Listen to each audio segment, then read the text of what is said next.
Hi friends. సాధారణంగా మనం కుండీల్లో అనేది మొక్కలు పెంచుతుంటాం. అవి బతకడానికి నీళ్లు పోస్తాం, ఎరువులు వేస్తాం, ఇక ఎన్నో జాగ్రత్తలు తీసుకుంటాం. అయినా కూడా కొన్ని సందర్భాల్లో మొక్కలనేవి ఎండిపోతుంటాయి. అయితే ఇప్పుడు ఆ మొక్కలు అలా ఎండిపోకుండా ఉండడానికి ఏం చేయాలనేది ఇప్పుడు తెలుసుకుందాం. మొదటగా రోజు ఎక్కువ నీరు పోయకూడదు. ఇక మట్టి పొడిగా ఉన్నప్పుడు మాత్రమే కొద్దిగా నీరు పోయాలి. ఇక కుండీ కింద కూడా రంధ్రాలు తప్పనిసరిగా ఉండాలి. అలా లేకపోతే ఆ సందర్భాల్లో వేర్లనేవి ఊపిరాడక ఎండిపోతుంటాయి. ఇక రెండవది, ప్రతి మొక్కకు కూడా తన తత్వం అనేది ఒకటుంటది.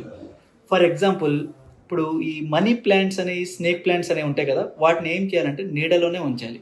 ఇక సర్క్యులేషన్స్, మందారం లాంటివైతే ఎండ కాస్త ఎక్కువగా ఉండేలా చూసుకోవాలి.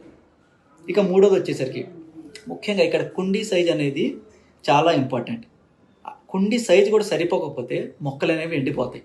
కాబట్టి మొక్క పెరుగుతున్నప్పుడే పెద్ద కుండీలోకి మార్చాలి. ఇక ఫైనల్‌గా మొక్కల పెరుగుదలకు ఎరువులు అనేది చాలా తప్పనిసరి. అయితే రసాయనాలతో కూడిన ఎరువులు కాకుండా కంపోస్ట్, ఆవు పేడ, పండ్ల తొక్కలు, ఇంకా వంటింటి వ్యర్థాలను మట్టిలో చేరుస్తూ ఉంటే ఆ మొక్కలనేవి ఎప్పుడూ ఎంతో పచ్చగా, తేజోవంతంగా ఉంటాయి. సో, మొక్కలు ఎండిపోకుండా ఉండాలంటేనే ఇయన్నీ పాటిస్తుంటే పచ్చగా ఎదుగుతాయి.